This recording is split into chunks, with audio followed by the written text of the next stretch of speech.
వాళ్ళు పెద్దయి బాగా కానీ ప్రయోజకులైతే మిమ్మల్ని సరిగా చూసుకోవడమే కాకుండా వాళ్ళ జీవితాలు బాగుపడతాయి. వాళ్ళ కోసం మీరు కష్టపడుతున్నారు.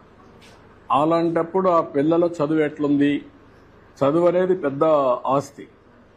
నాలెడ్జ్ ఎకానమీలో పిల్లలకు చదువు అనేది చాలా గొప్ప ఆస్తి. అది దాన్ని ఎంత పెంచితే అంత ఉపయోగపడుతుంది. మీకు దేశం అభివృద్ధి అవుతుంది, ఆదాయాలు పెరుగుతాయి.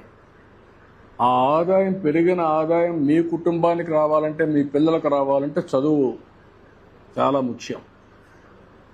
అందుకనే ఈరోజు లోకేష్ గారి ఆధ్వర్యంలో ఫస్ట్ టైం దేశంలోనే మెగా పెద్ద ఎత్తున తల్లిదండ్రుల సమావేశం పెట్టాడు.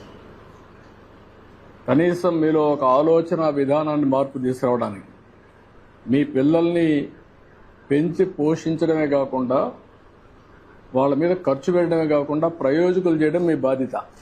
ఆ ప్రయోజకులు చేయాలంటే బాగా చదివించాలి. ఆ చదివించాలంటే ఈ స్కూల్కి వచ్చినప్పుడు ఏం చేస్తున్నారో కూడా మీకు తెలిస్తే దానివల్ల మీ పిల్లలు కూడా సహకరిస్తారు టీచర్స్కి. వాళ్ళు చిన్నపిల్లలు కాబట్టి వాళ్ళకి తెలియదు. ఇప్పుడు బాగా చదువుకుంటే వాళ్ళ జీవితాలు బాగుపడతాయి. దానికోసం పెట్టాం. సంతోషం, మీ అందరితో మాట్లాడుతున్నాం.